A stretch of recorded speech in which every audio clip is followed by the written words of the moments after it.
ಈಗ ಬಾಬಾ ಸಾಹೇಬ್ ಅವರ ಪರಿನಿರ್ವಾಣ ದಿವಸ ಅಂದರೆ ಅವರು ತಮ್ಮ ಜೀವನದಲ್ಲಿ ಏನು ಮಾಡಿದ್ದು, ಏನು ನಮಗೆ ದಾರಿ ತೋರಿಸಿದ್ದಾರೆ, ಅದರ ಮೇಲೆ ನಾವು ಎಷ್ಟು ಮಟ್ಟಕ್ಕೆ ಹೋಗಿದ್ದೀವಿ ಅಂತ ಯೋಚನೆ ಮಾಡ್ತಕ್ಕಂಥ ದಿನ. ಜನ್ಮದಿನೋತ್ಸವದಲ್ಲಿ ಅವರು ಏನು ಮಾಡಿದ್ದಾರೆ ನಾವು ಹೇಳ್ಬೋದು, ಸಾಧನೆ ಮಾಡಿದ್ದಾರೆ. ಇವತ್ತು ನಾವು ಏನು ಯೋಚನೆ ಮಾಡಬೇಕು, ಅವರು ಕೊಟ್ಟಿರುವ ಸಿದ್ಧಾಂತಗಳು, ನೀಡಿರುವ ದಾರಿಯಲ್ಲಿ ನಾವು ಎಷ್ಟು ಮಟ್ಟಕ್ಕೆ ಹೋಗಿದ್ದೀವಿ ಅಂತ ಯೋಚನೆ ಮಾಡ್ತಕ್ಕಂಥ ದಿನ.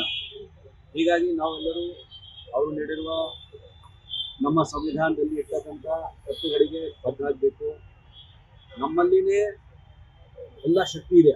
ಧರ್ಮ, ಜಾತಿ, ಭಾಷೆ ಇತ್ಯಾದಿ ಇತ್ಯಾದಿ ನಾವು ಮಾನವರಿಗೆ ಹೇಗೆ ವಿಭಜನೆ ಮಾಡ್ತೇವೆ, ಅದಕ್ಕೆ ಮೀರಿ ನಾವು ಎಲ್ಲರೂ ಒಂದೇ